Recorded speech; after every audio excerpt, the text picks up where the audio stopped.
Bismillahirrahmanirrahim. Assalamualaikum warahmatullahi wabarakatuh. Video kali ini saya akan menjelaskan tentang penyelesaian sistem bersamaan linier menggunakan metode eliminasi Gauss. Jadi di mata kuliah analisis numerik nanti kalian akan belajar dua metode. Yang pertama eliminasi Gauss, kemudian yang kedua Gauss-Jordan. Sebetulnya perbedaannya tidak terlalu jauh, gitu ya. Nanti kita akan belajar bagaimana penyelesaian menggunakan eliminasi Gauss dan penyelesaian menggunakan Gauss-Jordan. Oke, langsung saja. Ya, jadi kali ini nanti kita akan belajar pertama metodenya seperti apa, kemudian yang kedua contoh soalnya. Jadi metode ini sebetulnya merupakan salah satu awal dari pengembangan penyelesaian sistem persamaan linier dan juga sudah banyak diaplikasikan. Salah satu contohnya adalah di bidang teknik sipil, penyelesaian analisis struktur truss gitu, kemudian portal gitu yang menggunakan matriks. Jadi eliminasi Gauss ini nanti sistem persamaannya kemudian akan diubah ke dalam bentuk matriks. Di sini dikatakan sistem persamaan linier. Nah, linier ini kalau teman-teman sudah pernah belajar ya dulu, persamaan linier itu contohnya Y sama dengan AX plus B, atau persamaannya Y sama dengan persamaannya contohnya AX plus BY sama dengan C. Nah, ini contohnya, contoh persamaan linier. Nah, jadi kalau persamaannya seperti ini biasanya nggak diketahui kan ini X dan Y. Nanti kita akan menyelesaikan menggunakan eliminasi Gauss. Nanti kita akan dapatkan X-nya berapa, kemudian Y-nya berapa.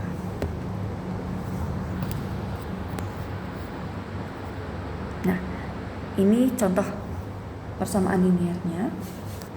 Di sini ada notasi A11, A12, A21. Apa sih itu?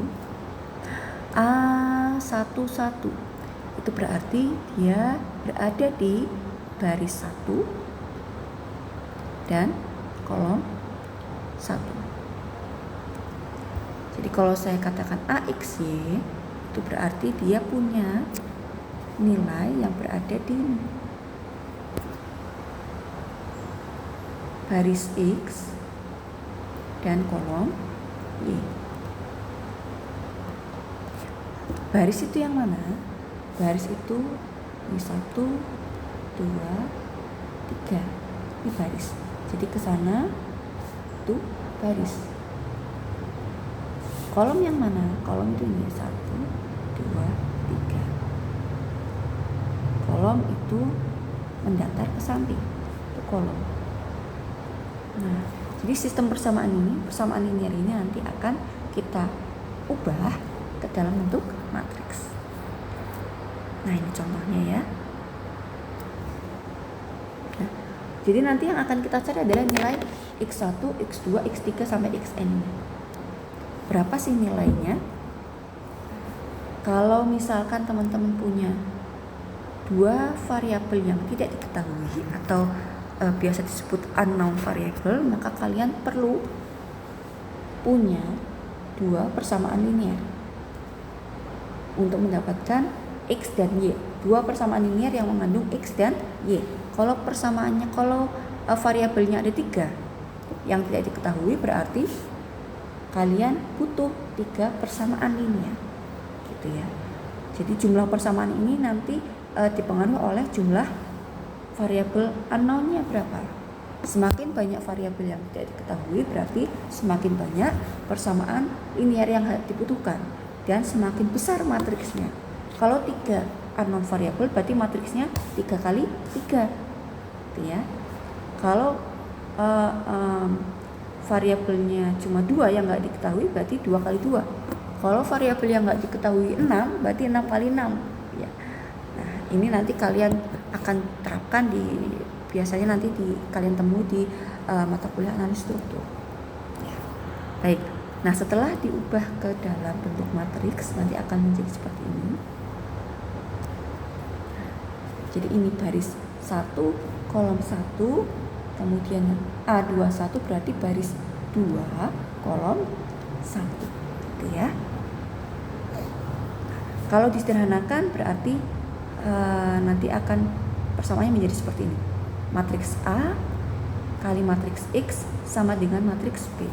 Nah, kalau teman-teman ingat, perkalian matriks itu berarti baris dikalikan kolom. Contohnya misalkan berapa sih nilai B1? B1 ini sama dengan baris 1 dikalikan ini kolom 1. Baris 1 ini berapa? A1 1 dikalikan X1 ditambah A1 2 dikalikan X2 dan seterusnya. Jadi kalau teman-teman lihat, ketika saya kalikan persamaan ini, A kali X sama dengan matriks B, nanti akan kembali menjadi persamaan yang ini. Ya, coba lihat yang ini. A11 X1 ditambah A12 X2 dan seterusnya. Jadi akan kembali lagi ke persamaan linearnya. Gitu ya. Nah, ketika dibuat bentuk matriks, bentuknya seperti ini. Matriks A dikalikan matriks X sama dengan matriks B. Kemudian selanjutnya kita augmented, kita pisahkan, kita sembunyikan X-nya. Jadi yang mau kita carikan X-nya ini. Nah, ini disembunyikan dulu. Nanti yang akan kita hitung adalah matriks A dan matriks B. Nah, untuk penyelesaian menggunakan metode eliminasi Gauss itu persamaannya nanti harus kita ubah, matriksnya harus kita ubah bagian bawahnya menjadi 0. Segitiga di bawah itu diubah menjadi 0. Sedangkan diagonalnya diubah menjadi 1. Jadi matriks yang tadi ini, yang ini nanti kita ubah bagian bawahnya, segitiga bawahnya menjadi 0, diagonalnya menjadi 1. Kenapa? Tujuannya untuk apa? Ini akan kalian lihat di sini. Sekarang teman-teman lihat ketika yang diagonalnya ini 0. Nah, sekarang coba selesaikan persamaan yang ketiga. Berapa nilai X3-nya? Berapa nilai B3? B3 sama dengan 0 dikali X1, kan baris dikali kolom ya.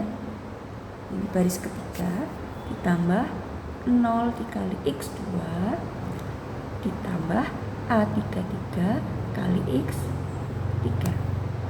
Ini 0 bisa dicoret, 0 bisa dicoret, berarti sisanya B3 ditambah A33 X3. B3 kita tahu, A33 kita tahu, sisanya X3. Jadi kita tahu bahwa X3 adalah B3 dibagi A33. Selanjutnya, karena kita sudah tahu X3, maka kita bisa lanjutkan ke persamaan yang kedua menjadi dikalikan jadi berapa? B2 sama dengan 0 kali X1 ditambah A22 kali X2 ditambah A23 kali X3. Oke, X3-nya kita tahu tadi dari hasil B3 dibagi A33. Kemudian B2-nya kita sudah tahu, 0 bisa kita coret, A22 kita tahu, berarti X2-nya kita bisa tahu. Yang ini. Gitu ya. Kemudian kita lanjutkan ke persamaan yang satu. Dimasukkan X2, masukkan X3, ketemu X1-nya berapa. Jadi ini yang dinamakan dengan proses substitusi mundur. Yang diselesaikan adalah persamaan yang terakhir dulu, kemudian baru ke persamaan awal. Gitu ya. Nah, ini kira-kira kalau diringkas, prosesnya akan seperti ini. Penyelesaian metode persamaan linear menggunakan metode eliminasi Gauss. Sekarang kita coba contoh soalnya. Oke, seperti ini ya. Ini ada 3 unknown variabel, ada 3 persamaan linear, berarti nanti X, Y, Z-nya bisa ketemu. nilai X, Y, Z nya bisa ketemu. Oke, sekarang saya pakai notes biar lebih biar lebih jelas. Oke, kita coba selesaikan persamaannya.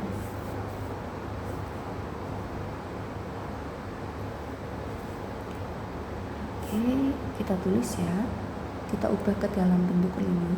Matriks berarti 2, 10, 4, 6, minus 2, 8. 6, 1, 2, 6. Ini X, Y, Z. Menjadi 6, 4, 10.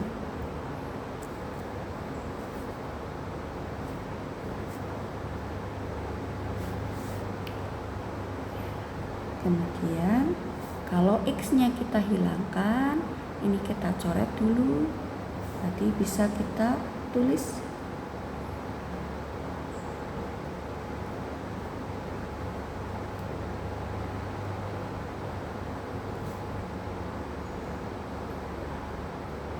Oke. Sekarang kita ubah matriksnya.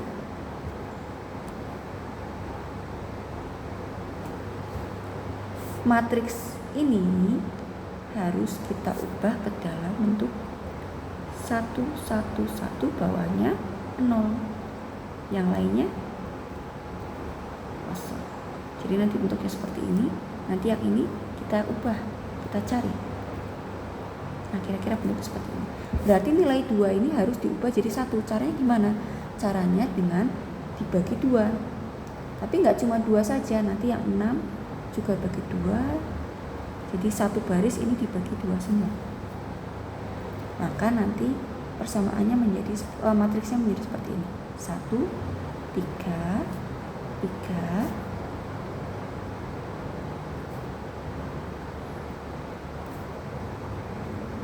3. Oke. Yang lainnya kita tulis apa adanya dulu aja. 2, 6, 4, 10.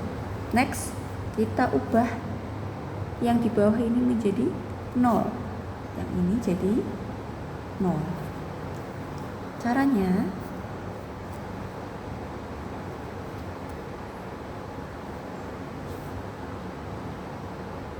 ini saya tuliskan lagi, baris pertama nggak berubah ya.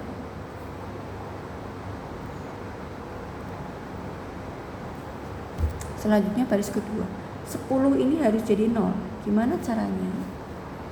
10 dikurangi dengan angka pivot baris kedua. Ini kita selesaikan baris kedua dulu ya. Jadi kita selesaikan per baris. Baris pertama sudah, baris kedua. 10 kita kurangi dengan angka pivot baris kedua. Angka pivotnya yang ini ya. Angka pivot itu di kolom pertama. Kolom pertama baris kedua. Oke. 10 dikalikan dengan 1. 1 itu karena dia berada di baris 1. Selanjutnya kalau kita geser, yang minus 2 berubah jadi apa? Minus 2 dikurangi 10. 10 ini angka pivotnya, dikalikan 3.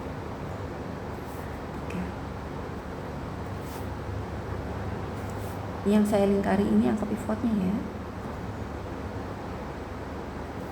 Selanjutnya 2 berubah menjadi 2 dikurangi angka pivotnya dikalikan dengan yang ada di baris ketiga.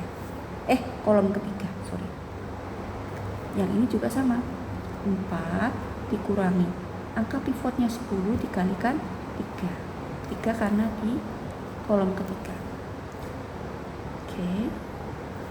Nah, yang baris ketiga juga sama. Baris ketiga harus jadi 0. Caranya 4 ini kita kurangi 4. Jadi 4 ini dianggap sebagai angka pivotnya. 4 dikurangi 4 dikali 1 karena ada di kolom 1.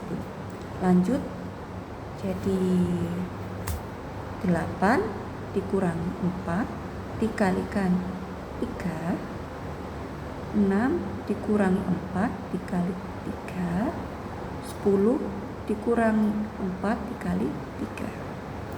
Oke, 4 ini angka pivotnya ya. Oke, sekarang kita lanjut. Kita selesaikan. Persamaannya menjadi matriksnya menjadi 1, 3, 3, 3, tetap ya. 10 dikurangi 10 0, 4 dikurangi 4 0, minus 2 dikurangi 30 minus 32, ini minus 28, kemudian 4 dikurangi 30 minus 26, 8 dikurangi 12 minus 4, 6 dikurangi 12 minus 6, 10 dikurangi 12 minus 2.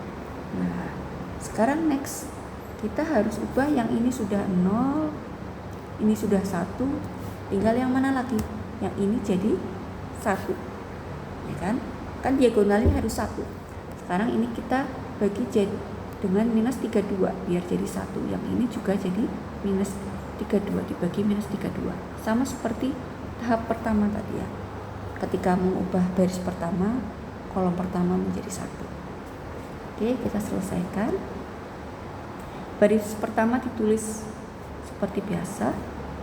Baris kedua 0, ini juga tetap 0, ini jadi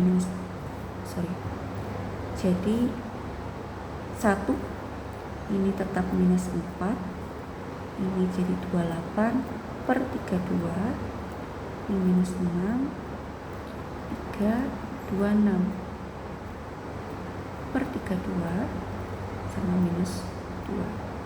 Oke, nah sekarang kita selesaikan yang terakhir. Ini jadi 0. Oh, masih ada minus 6 ya. Nah, ini minus 6 juga harus jadi 1, tapi kita selesaikan yang itu. Ini harus jadi 0. Berarti caranya yang baris pertama tetap kita tulis, tidak berubah. Baris kedua juga tidak berubah. 28 dibagi 32 tadi saya hitung 0,875, tidak masalah. Ini 0,8125, ini 0. Biar jadi 0 berarti harus dikurangi angka pivotnya berapa? Minus 4 dikurangi minus 4 dikalikan 1 yang ini ya, angka pivotnya ini. Angka pivot yang ada di kolom 2 baris 1. Ya, lanjut. Yang minus 6 gimana? Minus 6 dikurangi angka pivotnya berapa? Minus 4 dikalikan 0,875. Dikalikan betul 0,875. Nah, yang ini berarti berapa? Minus 2. Jadi minus 2 dikurangi angka pivotnya adalah minus 4 dikalikan berapa? 26,32. 0,8125. Oke, sekarang coba kita hitung lagi. 1 0 0 3 1, ini jadi 0, ini tetap 3, ini tetap minus 6, 4 dikali 0,875. Coba saya hitung. 4 dikali 3,55. Oh, salah. 3,5 minus 6 dikurangi ditambah 3,5. Jadi sisanya adalah 2,5 minus 2,5. Oke, ini 3, ini tetap 0,8125. Kemudian yang terakhir 4 dikali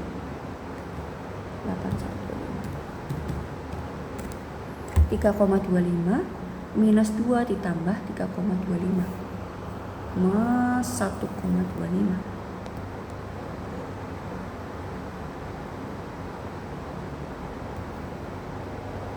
Betul ya. Oke, terakhir yang ini harus jadi 1, berarti dibagi minus 2,5, ini juga minus 2,5. Jadi angkanya ini tetap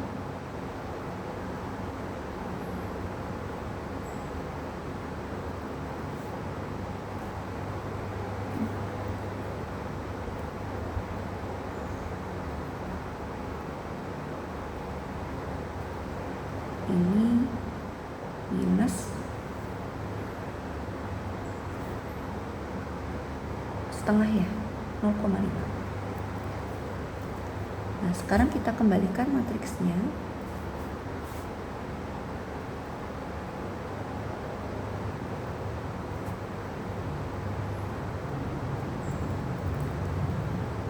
X, Y, Z-nya dimasukkan sama dengan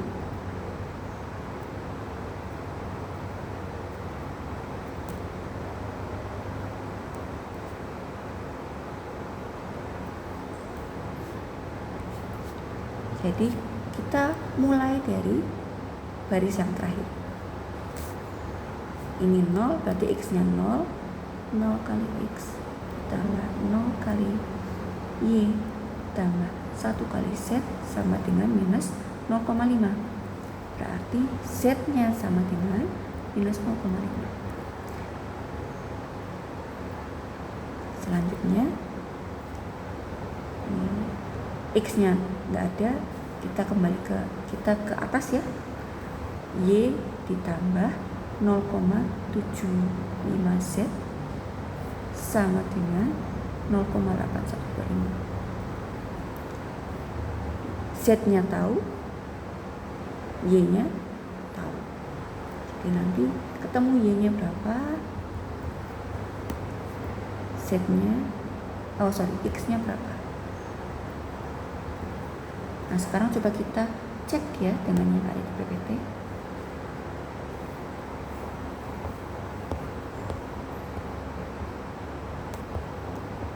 Persamaan terakhir sama nggih? 133 10,875 ya. Oke, jadi gitu. Sekarang saya kembali ke PPT-nya. Nah, setelah ini kita bisa tahu bahwa nilai X, Y, Z-nya adalah ini.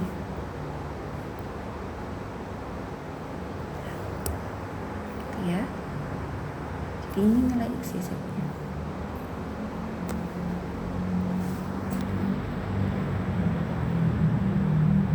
Nah, oke. Nanti setelah ini kalian akan belajar metode Gauss-Jordan.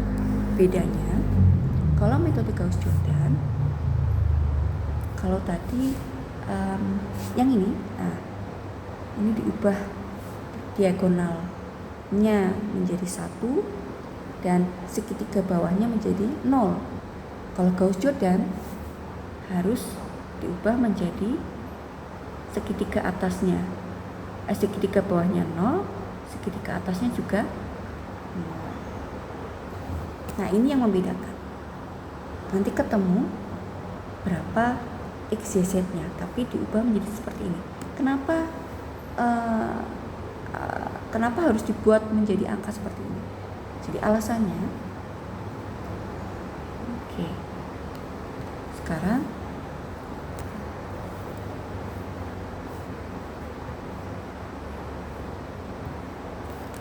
persamaannya kan seperti ini ya, A kalikan X sama dengan B. Sekarang kalau saya kalikan A dengan matriks inverse A, ini X, ini B, A dikali matriks inverse dari A itu namanya matriks identitas. Dikalikan matriks X sama dengan matriks, ini belum saya tambahkan, sama dengan A inverse-nya di sini ya. Saya kembali. Ya.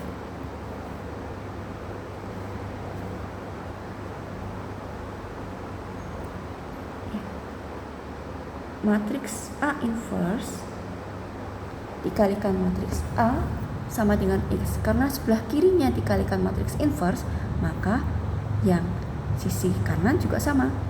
Matriks A inverse dikalikan dengan B agar tidak mengubah persamaan. Sehingga A inverse dikalikan A itu sama dengan matriks identitas. Matriks identitas itu apa? Matriks yang diagonalnya 1, segitiga di bawahnya 0, di atasnya juga 0. Sifatnya matriks identitas ini, semua matriks yang dikalikan dengan matriks identitas adalah matriks itu sendiri. Jadi matriks identitas ini sama seperti nilainya 1. Semua bilangan dikali 1 adalah bilangan itu sendiri. 2 kali 1, 2. 3 kali 1, 3. 4 kali 1, 4. Nah, jadi I matriks identitas dikalikan X sama dengan nanti matriks X gitu ya. Jadi kalau saya tulis ini A inverse dikalikan B nanti akan sama dengan matriks inverse-nya X akan sama dengan A inverse dikalikan dengan B. Ya. Jadi ini nanti hilang ya. Jadi tadi teman-teman, tadi saya jelaskan ke kalian kalau Gauss-Jordan itu mengubah yang tadi ini menjadi matriks identitas, dimana diagonalnya 1, 1, 1, sisi bawah dan atasnya 0. Ya, ini matriks identitas. Nah, nanti ketika ini menjadi matriks identitas, maka sisi kanannya kalau kalian kalikan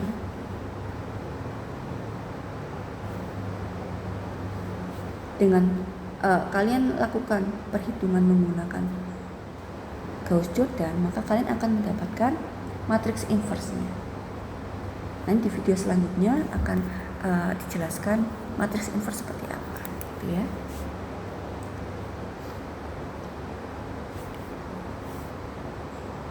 Jadi misalkan ini saya tulis A dikalikan X sama dengan B dikalikan nanti misalkan ini matriks identitasnya taruh sini. B kali matriks identitas berapa? B kali matriks identitas sama dengan matriks B. Jadi saya tambahkan identitas atau enggak sama aja gitu ya. Ini tidak mengubah nilai. Nah, ini nanti kalian akan bisa dapatkan ketika kalian menyelesaikan matriks ini dengan menggunakan Gauss-Jordan. Nanti kalian akan mendapatkan nilai A inverse-nya. Dengan penyelesaian seperti ini, dengan model matriks yang seperti ini, nanti kalian akan dapatkan berapa matriks identitasnya. Nah, matriks identitas ini,